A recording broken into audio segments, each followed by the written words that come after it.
Hey there guys, welcome back to our urban homestead. It is wine 30 and I am going to be making apple jelly. So, I still have a couple quarts left of the apple juice that I made a couple months ago. So I have 7 cups of that apple juice in here. If you don't make your own apple juice, that's totally fine. You can use store-bought apple juice for this recipe as well. I would just look for one with low sugar content because it calls for quite a bit of sugar. All right, 7 cups of juice. I have what's the equivalent to a packet of pectin. I buy my pectin in bulk, and the other day when my daughter and I made jam, I just happened to have 2 packets from a few years ago that I wanted to use so they didn't go bad. Alright, you're going to whisk your pectin in, and you're going to add 2 tablespoons of lemon juice.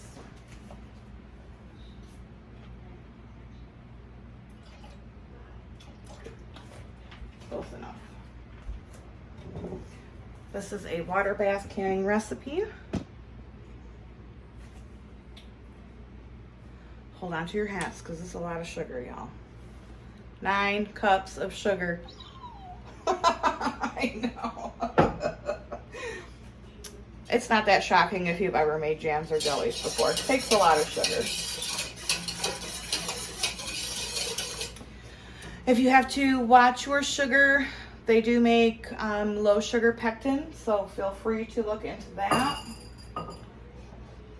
I, on the other hand, am not watching my weight and I don't have diabetes, so I want the sugar. All right, so we're gonna bring this up to a boil.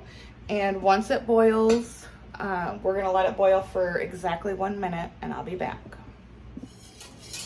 All right, so this is boiling and I've got about 20 seconds left.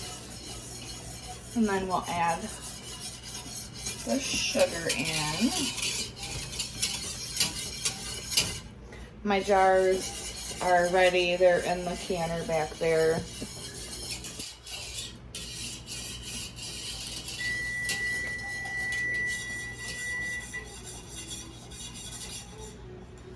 Then we are gonna add the sugar in, and you want to whisk constantly.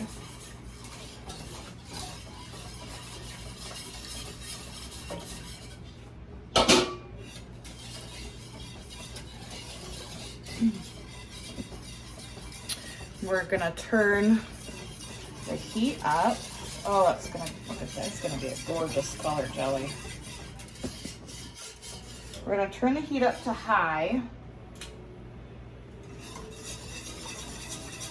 Whisking constantly. You want this to come up to a rolling boil to where you cannot stir that boil down. Guys, this is going to be gorgeous.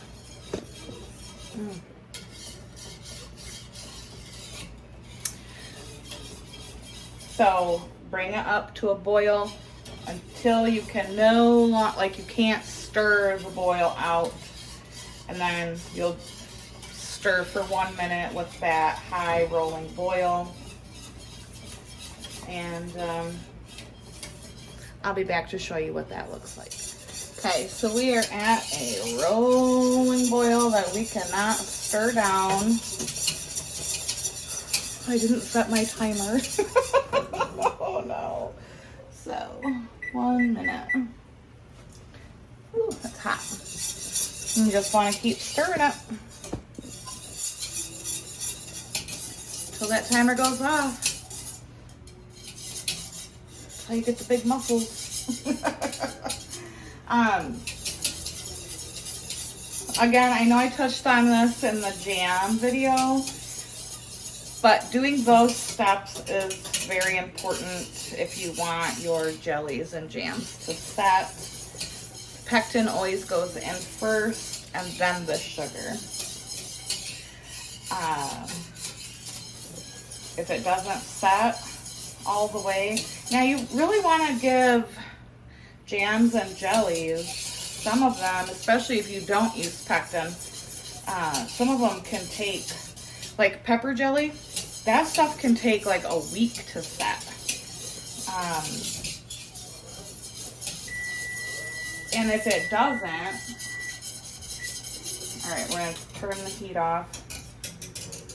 And if you ever have anything not set, it's just gonna be like the most delicious syrup you ever did have. So it's not a waste. Some people recommend like reprocessing it, like adding more pectin and more sugar. I don't.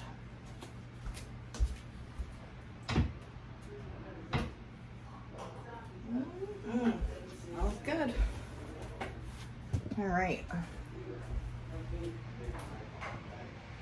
I'm gonna get all of my jars out and set on here, and then we'll be back to fill them. Okay, I ladled some into this measuring cup. I am just gonna pour it in instead of ladling it. You do whatever you want. Isn't the color that gorgeous though? You're gonna go up to, once again, 1/4 inch headspace.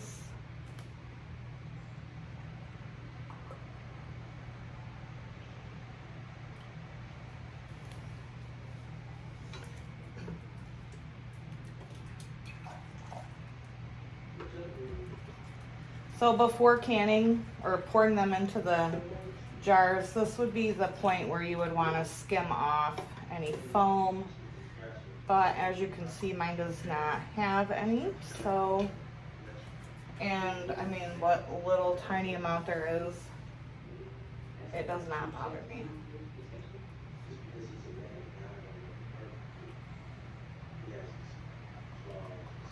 A lot of people open kettle.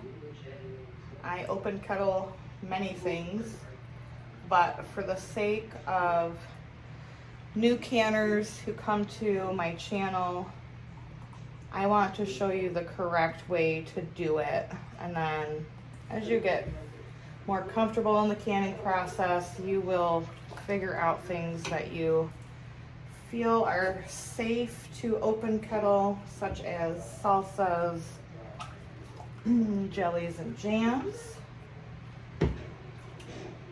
But as I have said before, if you are a new canner, please don't do that. You want to follow this method.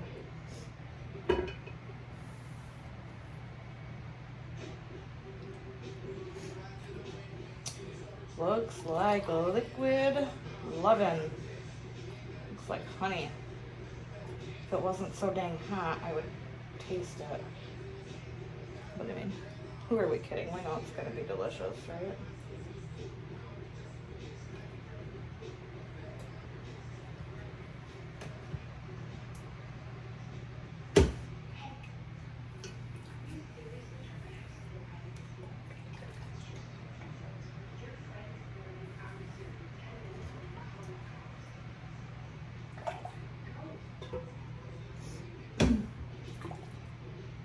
When you're working with hot food, you want to make sure that your jars are hot. So hot jar, hot product, hot canner.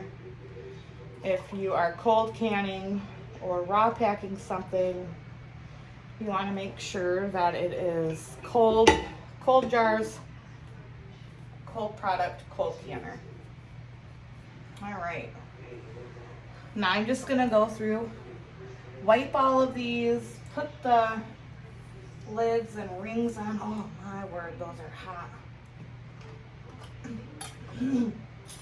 Fingertip tight, no more than what you can just tighten with your finger. Just like that, boom, you're done. All right, so I'm gonna go ahead and get all of these wiped lidded, ringed, and I'll be back. All right, we're gonna get these into the canner. I can't remember if I mentioned this, but water bath process for 10 minutes. And then once you take them out, as always, with anything you can, you want to let it set at room temperature for 24 hours before you remove the rings. And then you will check the lids to make sure, the lids to make sure they all sealed.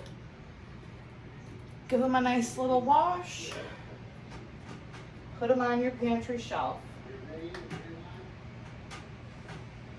And there is nothing better than homemade jelly.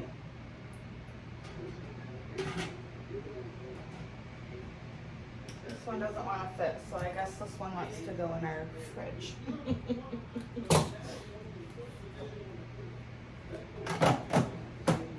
And that's that, guys.